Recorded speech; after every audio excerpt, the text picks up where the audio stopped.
TV 15 news కి స్వాగతం. Bulletin లో ముందుగా హెడ్లైన్స్ చూద్దాం.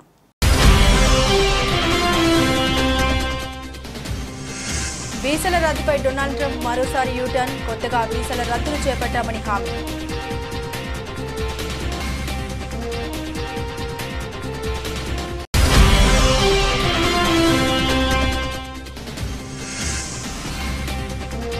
పహల్గామ్ దాడి చాలా చెత్త పని. Donald Trump మండిపాటు.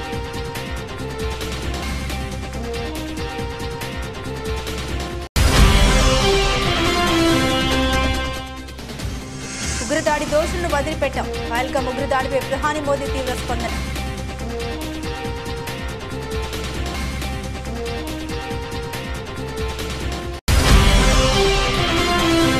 పహల్గామ్ ఉగ్రదాడి కేసు దర్యాప్తు ఎన్ఐఏకి అప్పగింత. 26 మంది మృతి చెందిన ఘటనపై కేంద్ర హోంశాఖ ఆదేశాలు.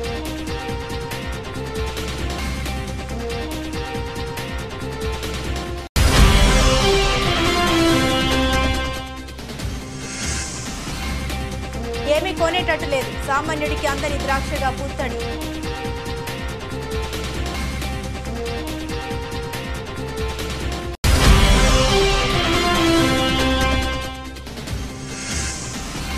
వర్షార్పణం. పంజాబ్ కోల్కతా పోరు రద్దు.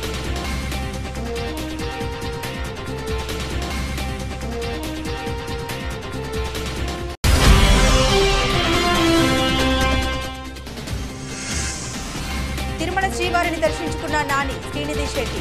తిరుమల తిరుపతి దేవస్థానం అధికారులు స్వాగతం పలికి ప్రత్యేక దర్శన ఏర్పాట్లు. కొండంత రాగం తీసి లల్లాయి పాట పాడిన చందంగా అమెరికా అధ్యక్షుడు డొనాల్డ్ ట్రంప్ మరోసారి యూటర్న్ తీసుకున్నారు.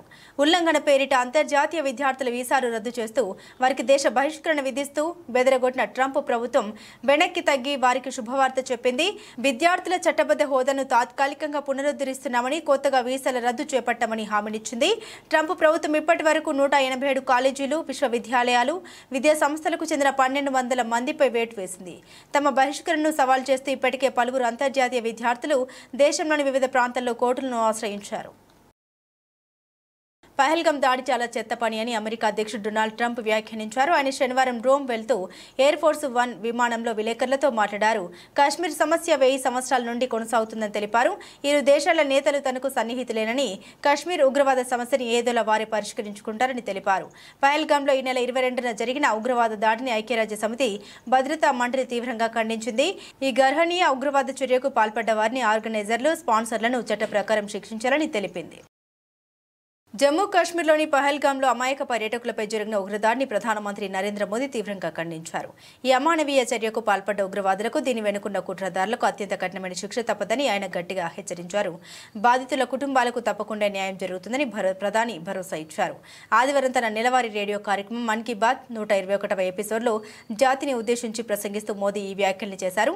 ఏప్రిల్ 22వ తేదీన పహల్గామ్లో జరిగిన ఉగ్రదాడి ప్రతి భారతీయుడిని కలిచివేసిందని ప్రధాని ఆవేదన వ్యక్తం చేశారు. ఈరోజు మీతో నా మనసులోని మాట పంచుకుంటున్న వేళ నా హృదయం తీవ్ర వేదనతో నిండి ఉంది. పహల్గామ్ ఉగ్రదాడి ప్రతి పౌరుడి హృదయాన్ని గాయపరిచింది. బాధితుల కుటుంబాల పట్ల ప్రతి భారతీయుడు తీవ్ర సానుభూతి వ్యక్తం చేస్తున్నాడు. ఏ రాష్ట్రానికి చెందిన వారైనా, ఏ భాష మాట్లాడేవారైనా ఈ దాడిలో తమ ఆత్మీయులను కోల్పోయిన వారి బాధను అనుభవిస్తున్నారని మోదీ తెలిపారు. ఉగ్రవాద దాడి చిత్రాలను చూసిన తర్వాత ప్రతి భారతీయుడు ఆగ్రహంతో రగిలిపోతున్నారని తాను అర్థం చేసుకోగలనని ప్రధాని అన్నారు. ఉగ్రవాదాన్ని ప్రోత్సహించే వారి నిరాశకు, పిరికితనానికి పహల్గామ్ దాడి అద్దం పడుతోందని ఆయన పేర్కొన్నారు. కాశ్మీర్లో శాంతియుత వాతావరణం నెలకొంటున్న తరుణంలో పాఠశాలలు, కళాశాలలు తిరిగి కలకలాడుతున్న వేళ, అభివృద్ధి పనులు ఊపందుకున్న సమయంలో, ప్రజాస్వామ్యం బలపడుతున్నప్పుడు, పర్యాటకుల సంఖ్య రికార్డు స్థాయిలో పెరుగుతున్నప్పుడు, యువతకు కొత్త అవకాశాలు లభిస్తున్నప్పుడు దేశ శత్రువులకు, జమ్మూ కాశ్మీర్ శత్రువులకు ఇదంతా నచ్చలేదని ప్రధాని విమర్శించారు. కాశ్మీర్ను మళ్లీ నాశనం చేయాలనే ఉద్దేశంతోనే ఉగ్రవాదులు, వారి యజమానులు ఇంత పెద్ద కుట్ర పన్నారని మోదీ ఆరోపించారు. జమ్మూ కాశ్మీర్లోని పహల్గామ్లో ఇటీవల జరిగిన ఘోర ఉగ్రదాడి కేసు దర్యాప్తు బాధ్యతల్ని జాతీయ దర్యాప్తు సంస్థ ఎన్ఐఏ స్వీకరించింది. దానిలో ఒక నేపాల్ జాతీయుడితో సహా మొత్తం 26 మంది పౌరులు ప్రాణాలు కోల్పోయిన విషయం విదితమే. కేంద్ర హోంశాఖ మంత్రిత్వ శాఖ ఆదేశాల మేరకు ఈ కేసును ఎన్ఐఏకి బదిలీ చేసినట్లు అధికారి ప్రకటన వెలువడింది. ఇప్పటి వరకు ఈ కేసు దర్యాప్తును జమ్మూ కాశ్మీర్ పోలీసులు పర్యవేక్షించారు. అయితే ఘటన తీవ్రత దృష్ట్యా కేంద్ర ప్రభుత్వం దీన్ని ఎన్ఐఏకి అప్పగించాలని నిర్ణయించింది. దాడి జరిగిన మరుసటి రోజున ఏప్రిల్ 23 3 నుండే ఎన్ఐఏ బృందాలు పహల్గాంలోని ఘటనా స్థలంలో మోహరించాయి. ఐజీ, డీఐజీ, ఎస్పీ స్థాయి అధికారుల పర్యవేక్షణలో ఈ బృందాలు దర్యాప్తును ముమ్మరం చేశాయి. సుందరమైన పర్యాటక ప్రాంతమైన బైసరన్ లోయలో ఏప్రిల్ 22న జరిగిన ఈ భయానక దాడిని ప్రత్యక్షంగా చూసిన సాక్షుల్ని ఎన్ఐఏ అధికారులు క్షుణ్ణంగా విచారిస్తున్నారు. సంఘటన జరిగిన తీరును, ఉగ్రవాదుల కదలికల్ని కూలంకషంగా అడిగి తెలుసుకుంటున్నారు. ప్రత్యక్ష సాక్షుల కథనం ప్రకారం ఉగ్రవాదులు పర్యాటకుల వద్దకు వచ్చి వారి మతాన్ని అడిగి తెలుసుకుని హిందువులను నిర్ధారించుకున్న తర్వాత కాల్పులు జరిపారని తెలిసింది. మృతుల్లో 25 మంది హిందువులు పురుషులు ఉన్నారు. ఉగ్రవాదులు ఘటనా స్థలానికి ఎలా చేరుకున్నారు, దాడి తర్వాత ఎలా తప్పించుకున్నారు అనే కోణంలో ప్రవేశ నిష్క్రమణ మార్గాల్ని ఎన్ఐఏ బృందాలు నిశ్చితంగా పరిశీలిస్తున్నాయి. ఫోరెన్సిక్ నిపుణుల సహాయంతో ఘటనా స్థలంలో లభించే ప్రతి చిన్న ఆధారాన్ని జాగ్రత్తగా సేకరిస్తున్నారు. దేశవ్యాప్తంగా తీవ్ర దిగ్భ్రాంతిని కలిగించిన ఈ దారుణ మారణకాండ వెనుక ఉన్న ఉగ్ర కుట్రను ఛేదించేందుకు ఎన్ఐఏ సమగ్ర దర్యాప్తు కొనసాగిస్తూ ఉంది. విద్యార్థులకు ఉపాధ్యాయులు మార్గదర్శకులని, దేశ భవిష్యత్తు నిర్మాణం ఉపాధ్యాయుల చేతుల్లోనే ఉందని, విద్యతోనే దేశ అభివృద్ధి చెందుతుందని మాజీ మంత్రి చామకూర మల్లారెడ్డి అన్నారు. పిర్జాదిగూడ మున్సిపల్ కార్పొరేషన్ పరిధిలో ఉప్పల్ టీచర్స్ వెల్ఫేర్ అసోసియేషన్ అధ్యక్షులు వి శ్రీనివాస్ రెడ్డి అధ్యక్షతన నిర్వహించిన సర్వసభ్య సమావేశం మరియు దశాబ్ది ఉత్సవాల్లో ముఖ్య అతిథులుగా మాజీ మంత్రివర్యులు మేడ్చల్ శాసనసభ్యులు చామకూర మల్లారెడ్డి, ఎమ్మెల్సీ పింగళి శ్రీపాల్ రెడ్డి, మాజీ మేయర్ జక్కా వెంకటరెడ్డి, బోడుపల్ బీఆర్ఎస్ అధ్యక్షులు మందా సంజీవరెడ్డి పాల్గొన్నారు. ఈ సందర్భంగా ఆయన మాట్లాడారు. టెక్నాలజీ విద్యారంగాన్ని మార్చివేసింది. ఇది ఉపాధ్యాయుల పాత్రను కూడా అభివృద్ధి చేసింది. విద్యార్థులను భవిష్యత్ శ్రామిక శక్తికి అనుగుణంగా సిద్ధం చేయడానికి ఉపాధ్యాయులు సాంకేతికతను పాఠ్యాంశాలు సమర్థవంతంగా అనుసంధానించాల్సిన అవసరం ఉంది. ఉపాధ్యాయులు శిక్షణ కార్యక్రమాల్లో పాల్గొనాలి, సాంకేతిక వనరుల్ని ఉపయోగించాలి మరియు విద్యార్థుల అభిరుచులకు అనుగుణంగా పాఠ్యాంశాలను రూపకల్పన చేయడం ద్వారా విద్యార్థులు భవిష్యత్తులో విజయమవుతారన్నారు.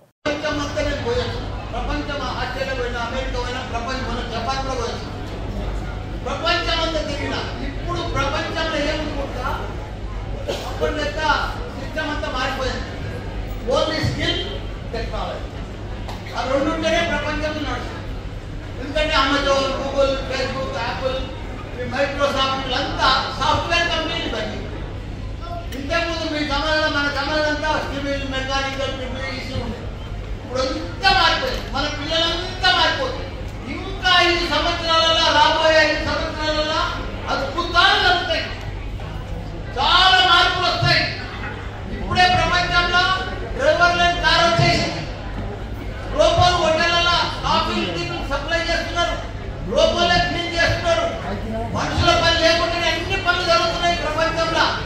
కాబట్టి ఇంకా టెక్నాలజీ మారుతుంది. ఇంకా రోజులు మారుతాయి. కాబట్టి మనం దాని దగ్గర కూడా మన పిల్లలను మనం కూడా ఎప్పటికప్పుడు అప్గ్రేడ్ అయితేనే. నేను ఒకనాడు పాలమ్మిన, పూలమ్మిన, ఇవాళ టెక్నాలజీ కోసం చెప్తాను. అంటే రోజు నేను మారుతా ఉన్నా, అప్గ్రేడ్ అవుతా ఉన్నా. నేను కూడా అప్గ్రేడ్ అయ్యి చేస్తూనే మనం సక్సెస్ అవుతాం. ఏదో మా నాయన ఇంత పెద్ద విషయాలు ఉంటే మా తాత పేరు మల్లారెడ్డి, మా నాయన పేరు మల్లారెడ్డి, జ్ఞానం కూడా నడుస్తుందంటే నడవని. మనం కాలం తగ్గట్టుగా, సమయం తగ్గట్టుగా మారుతూనే మన పిల్లలకు కూడా మార్పు వస్తేనే మనం ఇంకా ప్రపంచంలో జపాన్ పోయినా, కొరియా పోయినా, జమ్మూ కాశ్మీర్ పహల్గాంలో భారత టూరిస్టులపై లష్కర్ తోయిబా ఉగ్రవాదులు చేసిన దాడికి నిరసనగా రామకృష్ణాపూర్ ముస్లిం మైనార్టీ సభ్యులు సిపిఐ నాయకులు కొవ్వొత్తులతో ప్రదర్శనతో నిరసన వ్యక్తం చేశారు. ఈ సందర్భంగా ముస్లిం మైనార్టీ సభ్యులు మాట్లాడారు. శాంతికి చిహ్నమైన భారత్లో ఇలాంటి దాడులు జరగడం హేయమైన చర్య అని, ఆ దాడికి పాల్పడ్డ వారిని ప్రతి ఒక్కరిని కూడా నడి రోడ్డుపై ఉరితీయాలని వారు డిమాండ్ చేశారు. ఉగ్రవాదుల్ని కేంద్ర ప్రభుత్వం బలగాలు కట్టడి చేయడంలో పూర్తిగా విఫలం అవడంతోనే ఇలాంటి దుర్ఘటన చోటు చేసుకుంటున్నాయని ఆవేదన వ్యక్తం చేశారు. కాగా పట్టణ సిపిఐ పార్టీ ఆధ్వర్యంలో భారత్ మాతాకి జై, పాకిస్తాన్ డౌన్ డౌన్ అంటూ నినాదాలు చేస్తూ ఉగ్రదాడుల్లో మరణించిన వారికి కొవ్వొత్తుల ప్రదర్శనతో నివాళులర్పించారు. ఈ సందర్భంగా సిపిఐ జిల్లా కార్యదర్శి రామడుగు లక్ష్మణ్ మాట్లాడారు. అమాయకుల ప్రాణాలు బలిగొన్న పాకిస్తానీలకు తగిన బుద్ధి చెప్పాలని కేంద్ర ప్రభుత్వాన్ని వారు డిమాండ్ చేశారు. కేంద్ర ప్రభుత్వం నిర్లక్ష్యంతో జరుగుతున్న ఈ దాడులను వ్యతిరేకిస్తూ అమరులైన వారికి ప్రకట సానుభూతి వ్యక్తం చేశారు నాయకులు. ఈ కార్యక్రమంలో ముస్లిం మైనార్టీ సభ్యులు అజీజ్ యాకూబ్ అలీ, అక్బర్ అలీ, డాక్టర్ సలీం, ఆరిఫ్, ఇస్మాయిల్, రియా, సిపిఐ నాయకులు పట్టణ అధ్యక్షుడు మిట్టపల్లి శ్రీనివాస్, వనం సత్యనారాయణ, నక్కా వెంకటస్వామి, సాంబయ్య, మామిడి గోపి, మొండి ముకుందరెడ్డి, మల్లారెడ్డి, మల్లయ్య, కుమ్రయ్య, గురవయ్య పాల్గొన్నారు. కాశ్మీర్ టూరిస్టులపై మొన్న పాకిస్తాన్ ఉగ్రవాదుల దాడిని ఖండిస్తూ ఇవాళ కాశ్మీర్లో పహల్గాంలో జరిగినటువంటి యొక్క ఉగ్రవాదుల దాడిలో చనిపోయినటువంటి అమరవీరులకు నివాళులర్పిస్తూ వారి ఆత్మశాంతి చేకూరాలని, వారి కుటుంబాలకు కూడా ప్రాగాఢ సానుభూతి సిపిఐ పార్టీ నుండి తెలియజేస్తూ ఇవాళ కేంద్ర ప్రభుత్వ వైఫల్యం వల్ల ఇలా ఆర్మీలో 3 సంవత్సరాల నుండి సైనికుల సైనికుల యొక్క లేకపోవడం వల్ల ఇలా దాడులు అనేది జరిగి ఇలా చంపడం అనేది జరిగింది. ఇలా ఉగ్రవాదుల యొక్క పిరికిబంద చర్యగా మేము భావిస్తూ ఉన్నాం. ఇలా మన దేశ సమగ్రత, మన దేశ సమైక్యతను కాపాడుకోవాల్సిన బాధ్యత ఇలా కులాలకు, మతాలకు, రాజకీయాలకు అతీతంగా పోరాటాలు చేయవలసిన అవసరం ఉన్నది. ఇప్పటికైనా ఆ ఉగ్రవాదులను అంతమొంచడానికి అందరూ కూడా ఒకే వేదికపైకి రావాలని చెప్పి మన భారత సైనికులు ఇలా ఉగ్రవాదులను, పాకిస్తాన్ ఉగ్రవాదులను మరి అంతమొంచాలని చెప్పి సిపిఐ పార్టీగా ఇలా రాష్ట్ర వ్యాప్తంగా అన్ని పట్టణ మండల కేంద్రాల్లో నిర్వహించడం జరుగుతూ ఉంది. మరి అదేవిధంగా రేపు సాయంత్రం 6 గంటలకు మంచిర్యాల జిల్లా కేంద్రం కూడా కొవ్వొత్తుల ర్యాలీ మరి వాళ్ళ శాంతి ర్యాలీ కూడా నిర్వహించడం జరుగుతూ ఉంది. ఇలా కాశ్మీర్లో 370 ఆర్టికల్ను రద్దు చేసిన తర్వాత అక్కడ మనశ్శాంతిగా బాగుంటుందని చెప్పి ఇలా బీజేపీ ప్రభుత్వం చేసి ఇలా నిమ్మకు నీరెత్తనట్టుగా ఎండు చేపల వెనుక మత్స్యకార మహిళలు పడే కష్టం ఇది. బుడగట్లపాలెంలో మత్స్యకారుల సేవల పథకం ప్రారంభోత్సవం సందర్భంగా తీరం వెంబడి పనిచేసుకుంటున్న మత్స్యకారులు మద్దు లక్ష్మమ్మ, కారి సీతమ్మ, వారతి పైడమ్మలతో మాట్లాడి చేపలు ఎండబెట్టే విధానాన్ని సీఎం చంద్రబాబు గారు అడిగి తెలుసుకున్నారు. వారి సమస్యల పరిష్కారానికి ముఖ్యమంత్రి హామీ ఇచ్చారు.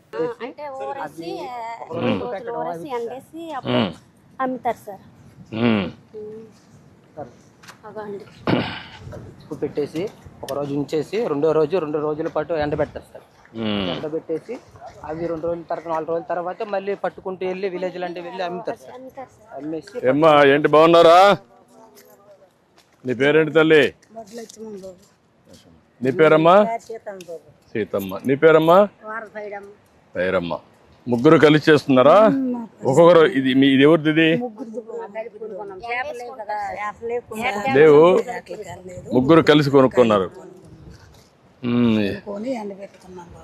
ఇప్పుడు ఎంత అమ్మా ఇవి అన్ని ఎంత కొన్నారు? 10,000 అయిందా? ఇప్పుడు ఈ చేపలన్నీ ఎట్లా చేస్తారమ్మా? ఇది ప్రాసెస్ ఇది ఎట్లా చేస్తారు? మొదటిగా కట్ చేస్తారు. దీంట్లో ఏమన్నా క్లీన్ చేస్తారా? ఇవన్నీ కూడా అతి చేస్తారు. అది చేస్తారు. అది తీసేసి దీనికి ఏం చేస్తారు? మళ్ళా ఉప్పేస్తారు. గట్టిగా ఎండబెట్టేసి ఉప్పు కొట్టేసి నీటిలోని మళ్ళీ 2 రోజులకి తీసేసి ఆరబెడతాం. ఎన్ని రోజులు ఆరుతుంది? 3 రోజులు 4 రోజులు పడతాయి. 3 రోజులు పడుతుంది. ఎన్ని గంటలు? ఒక్కొక్క రోజుకి ఎన్ని గంటలు? ఉదయం నుంచి సాయంత్రం వరకు పెడతారా? అది బాగా ఎండిన తర్వాత తీసుకెళ్ళి పట్టుకెళ్ళి పల్లె వెళ్ళిపోతాం. పల్లెలు అమ్ముతారు. ఇప్పుడు మార్కెట్ ఉందమ్మా వీటికి? ఇక్కడ కాదు, ఊర్లో ఉందా? కొంటున్నారా? ఎవరిళ్ళకెళ్ళి అలా అమ్ముకోమే, తిరిగి అమ్ముతారు. మోసేసి తిప్పేసి అమ్మడమే. మీరే వెళ్తారా? వేరే వాళ్ళు పంపిస్తారా? మళ్ళీ మీరే వెళ్తారు. మరి మాకు ఇదే బాధ. మరి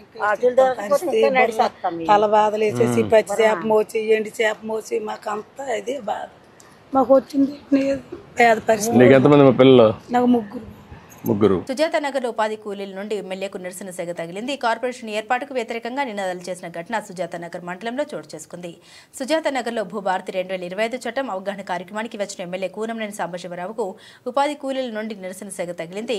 మండలంలోని 7 గ్రామ పంచాయతీలను నూతనంగా ఏర్పడనున్న కొత్తగూడెం కార్పొరేషన్లో విలీనం చేయనున్న నేపథ్యంలో ఉపాధి హామీ పథకం రద్దు కావడంతో కూలీలు ఆగ్రహించారు. కార్పొరేషన్ వద్దు, పంచాయతీలు ముద్దు అంటూ నినాదాలు చేశారు. కలెక్టర్, ఎమ్మెల్యేలు నిరసనకారుల దగ్గరకు వెళ్లగా సమస్యల్ని ఏకరువు పెట్టారు. కలెక్టర్కు వినతి పత్రం అందజేశారు. కూలీలు, గ్రామ ప్రజలు భారీగా చేరుకోవడంతో పోలీసులు భారీ ఎత్తున బందోబస్తు ఏర్పాటు చేశారు. డీఎస్పీ అబ్దుల్ రెహమాన్ స్వయంగా వచ్చి ఏ విధమైన అవాంఛనీయ సంఘటన జరగకుండా చర్యలు చేపట్టారు.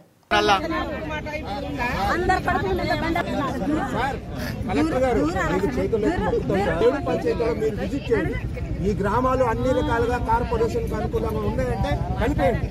మాకు ఎలాంటి ఇబ్బంది లేదు. Camp, Vidyanagar colony, housing board, పాల కేంద్రము ఇవి కార్పొరేషన్ కావు. దుమ్ము ధూళిలో బతికే మేము రోజువారి కూలీలు బతికే మాకు కార్పొరేషన్ మేము కంప్లీట్ గా పట్టణ సార్ మేము గ్రామీణ ప్రాంతానికి అలవాటు పడిన వాళ్ళం సార్. దయచేసి మీరు ఒక్కసారి విజిట్ చేయండి. ఈ గ్రామాలు గ్రామాలు కంపల్సరీ కార్పొరేషన్ లో కలపాలని అన్ని అర్హతలు ఉంటే మీరు కలిపేయండి. మాకు ఎలాంటి అభ్యంతరం లేదు.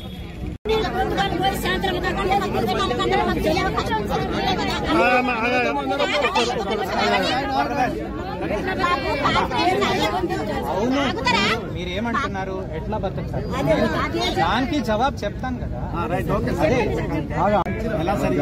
మున్సిపాలిటీ లేకుంటుంటే ఇంకా మంచిగా ఉంటది. అసలు దీన్ని ఫస్ట్ సుజాత నగర్ గ్రామాన్ని మీరు అట్లా అంటారు. అందరికి మంచి సేవలు కావాలి.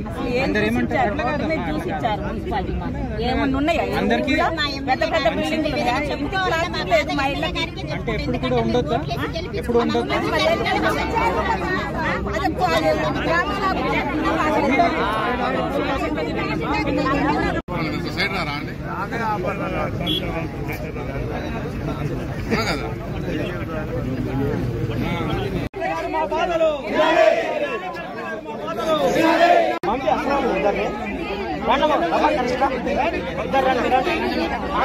మినిమల్ అమౌంట్ వస్తుంది. సో దానికి ఎట్లా మనం అడ్జస్ట్ చేయవచ్చు అది నేను కూడా సెర్చ్. ప్రధాని మోదీ సభ ఏర్పాట్లను అధికారులతో కలిసి ఈ రోజు సాయంత్రం మంత్రి నాదెండ్ల మనోహర్ పరిశీలించారు. 2వ తారీఖు మోదీ సభకు 4 లక్షల నుండి 6 లక్షల వరకు 5-6 జిల్లాల నుండి రావడానికి ప్రజలు ఆసక్తి వ్యక్తం చేస్తున్నారని, అందుకు అనుగుణంగా ప్రభుత్వం ఏర్పాటు చేస్తుందని తెలిపారు.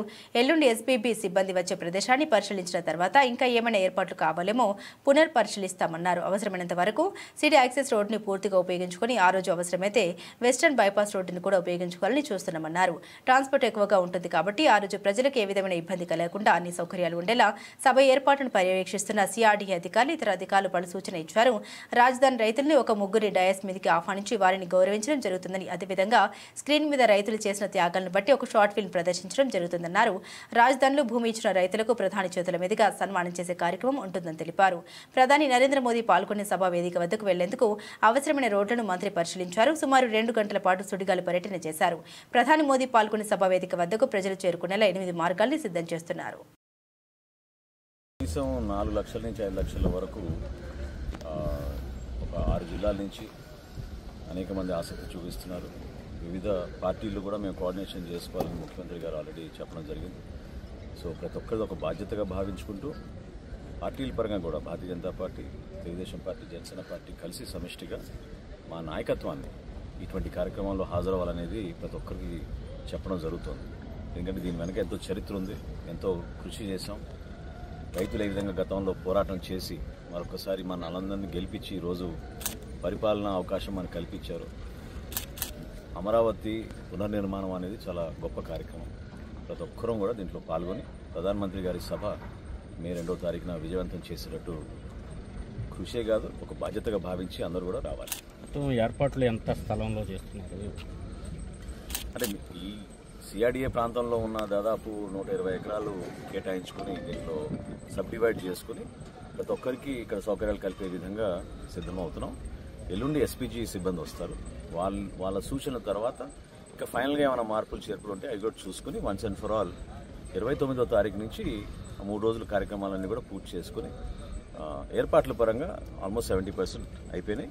మిగతా 20-30% ఎస్పీజీ వచ్చిన తర్వాత వాళ్ళు ఇచ్చే గైడ్లైన్స్ బేస్ చేసుకుని once and for all final చేసుకుని ముందుకెళ్తాం. ఇంత ఎక్కువ మాబ్ వచ్చినప్పుడు ట్రాఫిక్ జామ్ అయి కాకుండా అది చాలా లోతుగా దాని గురించి పోలీస్ డిపార్ట్మెంటు, అదేవిధంగా సిఆర్డీ అధికారులు గౌరవ ముఖ్యమంత్రి గారి ఆదేశాలతో కొన్ని ప్రత్యేకంగా హైవేస్ నుంచి రావాల్సిన వెహికల్స్కి మనం ఎక్కడ కూడా ఇబ్బంది కలగకుండా మంచి ట్రాన్స్పోర్ట్ అవకాశం కల్పించాలనేది పదే చెప్పుకుంటూ వచ్చాం. ఆల్రెడీ వీళ్ళందరూ కూడా రాత్రింబగలు కష్టపడుతున్నారు. ఆ ఏర్పాట్లు తప్పకుండా చేస్తాం. సీడ్ యాక్సెస్ రోడ్ని ఇంకా ఉపయోగించుకునే విధంగా వీలైతే వెస్టర్న్ బైపాస్ కూడా ఆ రోజుకి ప్రత్యేకంగా కొత్త పర్మిషన్ తెచ్చుకుని అది ఉపయోగించుకెళ్తామని ఒక ప్రయత్నం కూడా జరుగుతుంది. తద్వారా మనకి కృష్ణా జిల్లా నుంచి ఎన్టీఆర్ జిల్లా నుంచి వచ్చే వాహనాలకి బీఆర్ఎస్ పార్టీ ఆవిర్భవించి నేటికి 25వ వసంతంలోకి అడుగుతుందని మాజీ మంత్రి సిద్దిపేట శాసనసభ్యులు ఎమ్మెల్యే హరీష్ రావు అన్నారు. బీఆర్ఎస్ అంటే తెలంగాణ బానిస సంఖ్యలు తెంపి మనకు స్వేచ్ఛ వాయువుల్ని ఇచ్చిన పార్టీ అని హరీష్ రావు స్పష్టం చేశారు. సిద్దిపేట జిల్లా కేంద్రంలోని హౌసింగ్ బోర్డు కాలనీలో గులాబీ పార్టీ రజతోత్సవ ఉత్సవాలను పురస్కరించుకుని హరీష్ రావు పార్టీ జెండా ఆవిష్కరించారు. ఈ సందర్భంగా ఆయన మాట్లాడారు. సమైక్య పాలకుల చేతిలో నలిగిపోతున్న తెలంగాణ విముక్తి చేసిన పార్టీ బీఆర్ఎస్ అని ఆయన తెలిపారు. తెలంగాణను అభివృద్ధి పథంలో నడిపి దేశానికి దిక్సూచిగా నిలిపిన పార్టీ మన బీఆర్ఎస్ పార్టీ. అంటే బీఆర్ఎస్ లేకుండా, గులాబీ జెండా లేకుండా తెలంగాణ రాష్ట్రాన్ని ఊహించలేము, ఈ అభివృద్ధిని కూడా మనం ఊహించలేము. రాష్ట్రం సాధించింది, అభివృద్ధి పథంలో నడిపింది ఇవాళ బీఆర్ఎస్ పార్టీ. అందువల్ల బీఆర్ఎస్ అంటే తెలంగాణ ప్రజలకు ఒక ఆత్మగౌరవ ప్రతీక. తెలంగాణ ప్రజల గౌరవాన్ని ఆకాశాన్నంత ఎత్తున నిలిపిన పార్టీ. తెలంగాణ ఆత్మగౌరవాన్ని ప్రపంచం మొత్తం చాటి చెప్పిన జెండా ఈ గులాబీ జెండా. అందువల్ల ఈ గులాబీ జెండా పండగ ఇవాళ మన గులాబీ జెండా పుట్టినరోజును రాష్ట్ర వ్యాప్తంగా కూడా చాలా ఘనంగా జరుపుకుంటూ ఉన్నారు. రాష్ట్ర ప్రజలందరికీ కూడా ఈ సందర్భంగా నేను బీఆర్ఎస్ పార్టీ కుటుంబ సభ్యులకు, తెలంగాణ ఉద్యమకారులకు, బీఆర్ఎస్ అభిమానులకు అందరికీ కూడా నేను హృదయపూర్వకంగా ఇవాళ బీఆర్ఎస్ పుట్టినరోజు శుభాకాంక్షలు తెలియజేస్తా ఉన్నా.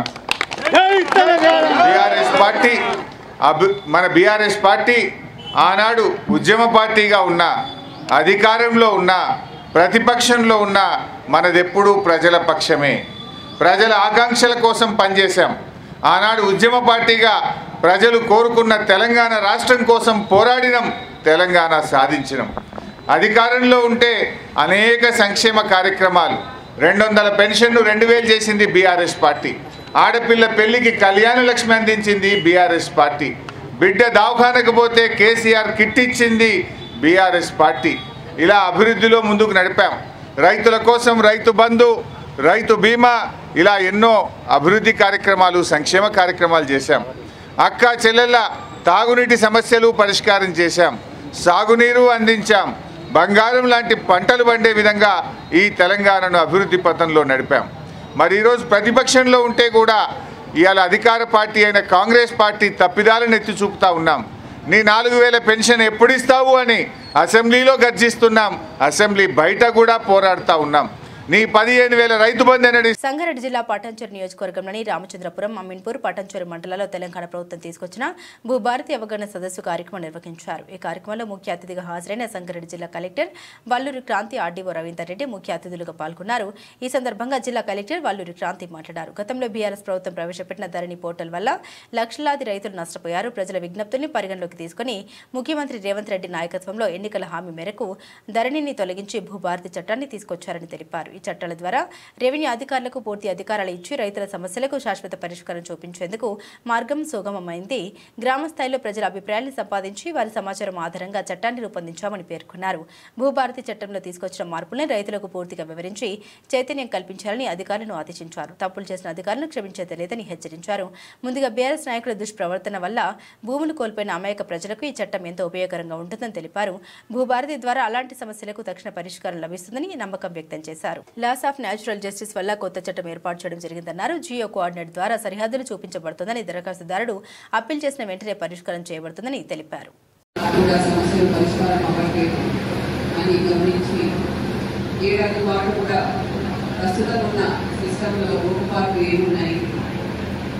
ఎటువంటి చట్టం తీసుకొస్తే మనము రైతులకు త్వరగా మేలు చేయగలుగుతాము. మన దేశంలో అన్ని రాష్ట్రాల్లో రెవెన్యూ చట్టాల్లో మంచి అంశాలన్నీ కూడా పరిశీలించి మన రాష్ట్రంలోని 6వ ఇంతవరకు 6వ చట్టాలన్నీ కూడా పరిశీలించి అన్నింటిలో కూడా ముఖ్య అంశాలు సేకరించి మేధావులతో, అధికారులతో, రైతు సంఘాలతో చర్చించి ఒక నూతన చట్టం భూభారతి చట్టాన్ని రాష్ట్ర ప్రభుత్వం ఈ ఏడాది జనవరి 4వ తేదీన ప్రవేశపెట్టడం జరిగింది. ఈ చట్టానికి సంబంధించిన నియమాలు, నిబంధనలు కూడా 3 నెలల వ్యవధిలో ఏప్రిల్ 14న డాక్టర్ బిఆర్ అంబేద్కర్ జయంతి సందర్భాన అమలు చేయడం జరిగింది. అదే రోజు భూభారతి పోర్టల్ కూడా లాంచ్ చేయడం జరిగింది. మరి ఈ కొత్త చట్టంలో ఉన్న అంశాలు ఏంటివి?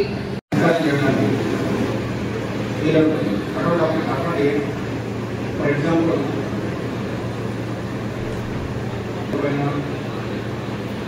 నేచర్ ల్యాండ్ కాకుండా ఆ యొక్క పర్టికులర్ పేరు కాకుండా నోషన్ బాగా నుండి పట్ట ల్యాండ్ పట్ట ఆఫర్ కావాలన్నా యూపీలో అది 2020 రిజిస్ట్రేషన్ కావాలంటే వాటికి నాలెడ్జ్ అగ్రికల్చర్ మాట్లాడడానికి పట్ట ల్యాండ్స్ స్టేట్ ల్యాండ్స్లో షేర్ చేసిన వాటికి ట్రైనింగ్ మిస్టేక్స్ ఇవన్నీ కూడా ఇప్పుడు పరిష్కరించడానికి వీలవుతుంది. ఇంతకుముందు ప్రతి దానికి వేరే మోడల్ చేస్తుంటే అన్ని దానికి ఒకటే మోడల్ చేస్తున్నారు. ఇవన్నీ కూడా చెప్పినది కూడా ఇంతకుముందు ప్రిన్సిపల్ సెక్రటరీ గారు పెట్టి సీసీఐ గారు పెట్టి కలెక్టర్ వాళ్ళతో అవసరం కూడా ఇప్పుడు ఈ సమస్యలన్నీ కూడా ఒకవేళ 5 లక్షల కంటే తక్కువ వేలో ఉన్నట్టయితే ఆడియో దగ్గర పరిష్కరించబడతాయి. 5 లక్షలు పైబడి ఉన్నట్టయితే కలెక్టర్ గారు. బంగారం ధరలు రికార్డు స్థాయిలో దూసుకుపోతున్నాయి. 10 గ్రాముల పుత్తడి ధర ₹1,00,000 మార్కును అధిగమించి సామాన్యుడికి అందని స్థాయికి చేరుకుంది. దీంతో సామాన్యుడితో పాటు మహిళలు కొనుగోలు చేయడానికి జంకుతున్నారు. అక్షయ తృతీయ వివాహం సందర్భంగా బంగారాన్ని కొనుగోలు చేస్తుంటారు. కానీ ప్రస్తుతం ధర లక్ష స్థాయిలో ఉండడంతో మధ్యస్థాయి కుటుంబాలు వీటికి దూరంగా ఉంటున్నారు. ఇప్పటికే ఇతర ఖర్చులు పెరిగి తీవ్ర ఇబ్బందులు ఎదుర్కొంటున్న ప్రజలపై బంగారం పిడుగు పడ్డట్లయిందని విశ్లేషకులు భావిస్తున్నారు. దేశ రాజధానిలో 99.9% స్వచ్ఛత కలిగిన 10 గ్రాముల బంగారం ధర 1800 ఎగబాకి చారిత్రాత్మక గరిష్ట స్థాయి 1,01,600కి చేరుకున్న విషయం తెలిసిందే. ప్రస్తుతం ధరలు స్వల్పంగా తగ్గుముఖం పట్టినప్పటికీ ₹1,00,000 దరిదాపుల్లోనే కొనసాగుతుంది. పండుగ సీజన్తో పాటు కుటుంబ ఫంక్షన్లో మహిళలు బంగారం కొనుగోలు చేయడానికి ఆసక్తి చూపుతారు. ప్రస్తుతం దీని ధర రికార్డు స్థాయిలో పలకడంతో మహిళలు నిరుత్సాహానికి గురవుతున్నారు. గతేడాది డిసెంబర్ నుండి ఇప్పటి వరకు బంగారం ధరలు 29% లేదా 22,650 పెరిగింది. ఈక్విటీ మార్కెట్లు బాండ్ల కంటే పసిరి అత్యధిక రిటర్న్ పంచింది. దేశవ్యాప్తంగా ఉన్న మహిళల వద్ద 24,000 టన్నుల బంగారం ఉందని వరల్డ్ గోల్డ్ కౌన్సిల్ తాజాగా అంచనా విడుదల చేసింది. ఐపీఎల్లో Punjab Kings Kolkata night riders మధ్య మ్యాచ్ వర్షార్పణమైంది. శనివారం ఈడెన్ గార్డెన్స్ వేదికగా జరిగిన మ్యాచ్కు వరుణుడు ఆటంకం కలిగించాడు. ఎడతెరిపిలేని వర్షానికి తోడు బలమైన ఎదురుగాలులతో మ్యాచ్ను రద్దు చేస్తూ ఇరు జట్లకు చెరో పాయింట్ కేటాయించారు. తొలుత టాస్ గెలిచిన పంజాబ్ నిర్ణీత 20 ఓవర్లలో 201/4 స్కోర్ చేసింది. ఓపెనర్లు ప్రభసిమ్రన్ సింగ్ 49 బంతులు 83, 6 ఫోర్లు 6 సిక్స్లు, ప్రియాంష్ ఆర్య 35 బంతులు 69, 8 ఫోర్లు 4 సిక్స్లు అర్ధ సెంచరీలతో విజృంభించారు. లీగ్లో తమ సూపర్ ఫామ్ను కొనసాగిస్తూ ప్రియాంష్, ప్రభన్ సింగ్ కోల్కతా బౌలర్లపై విరుచుకుపడ్డారు. వైభవ్ అరోరా 2 వికెట్లు తీశాడు. ఆ తర్వాత లక్ష్య ఛేదనకు దిగిన కోల్కతాకు వరుణుడు అడ్డంకిగా నిలిచాడు. తొలి ఓవర్ ముగియగానే అందుకున్న వర్షం మ్యాచ్ను విడిచిపెట్టలేదు. యాన్సెస్ వేసిన తొలి ఓవర్లో కోల్కతా 7 పరుగులు చేయగా గుర్బాజ్ 1, నారాయణ్ 4 నాట్అవుట్గా నిలిచారు. ఎంతసేపటికి వాన తెరపనీయకపోవడంతో మ్యాచ్ను రద్దు చేశారు. టాలీవుడ్ నటుడు నాని, నటి శ్రీనిధి శెట్టి ఆదివారం ఉదయం తిరుమలలోని శ్రీ వెంకటేశ్వర స్వామిని దర్శించుకున్నారు. అలిపిరి నుండి మెట్ల మార్గంలో ఉదయం తిరుమల చేరుకున్న నటులకి తిరుమల తిరుపతి దేవస్థానం తిథి అధికారులు వారికి స్వాగతం పలికి ప్రత్యేక దర్శన ఏర్పాట్లను చేశారు. దర్శన అనంతరం రంగనాయకుల మండపంలో పండితులు నాని శ్రీనిధిని ఆశీర్వదించి స్వామివారి తీర్థప్రసాదాలు అందించారు. నాని ప్రధాన పాత్రలో నటిస్తున్న తాజా చిత్రం hit 3 blockbuster franchise hit నుండి వస్తున్న 3వ చిత్రం ఇది. ఈ చిత్రంలో నాని కథానాయకుడిగా నటించడంతో పాటు నిర్మాణ బాధ్యతలను చేపట్టాడు. శైలేష్ కులను దర్శకత్వంలో ఈ సినిమా రాబోతుండగా మే 1న ఈ చిత్రం ప్రేక్షకుల ముందుకు రానుంది. ఈ క్రమంలోనే మేకర్స్ ప్రమోషన్స్ లో షురూ చేశారు. ఇందులో భాగంగానే నేడు తిరుమలకి వెళ్లి స్వామివారి దర్శనం చేసుకున్నారు నటులు. బులెటిన్ ముగించే ముందు హెడ్లైన్స్ మరోసారి.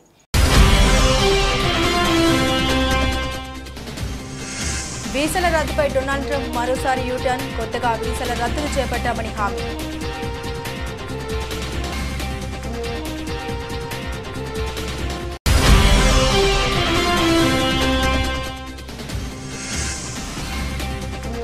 పహల్గామ్ దాడి చాలా చెత్తపడి, డొనాల్డ్ ట్రంప్ మండిపాటు.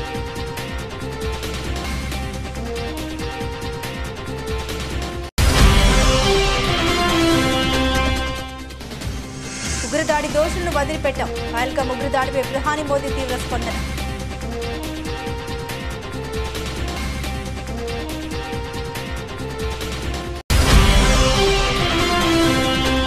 ఉగ్రదాడి కేసు దర్యాప్తు ఎన్ఐఏకి అప్పగింత, 26 మంది మృతి చెందిన ఘటనపై కేంద్ర హోంశాఖ ఆదేశాలు.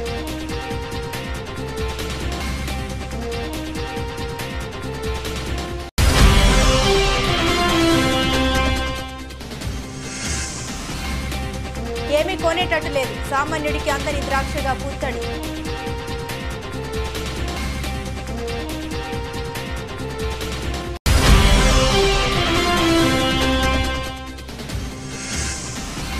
వర్షార్పణం, పంజాబ్ కోల్కతా పోరు రద్దు.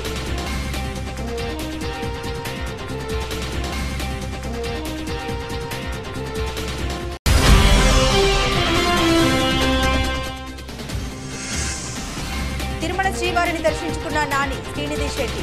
తిరుమల తిరుపతి దేవస్థానం అధికారులు స్వాగతం పలికి ప్రత్యేక దర్శన ఏర్పాట్లు. ఇవి ఈ బులెటిన్లోని విశేషాలు. తిరిగి మరో బులెటిన్తో మళ్ళీ కలుసుకుందాం. అంతవరకు సెలవు, నమస్కారం.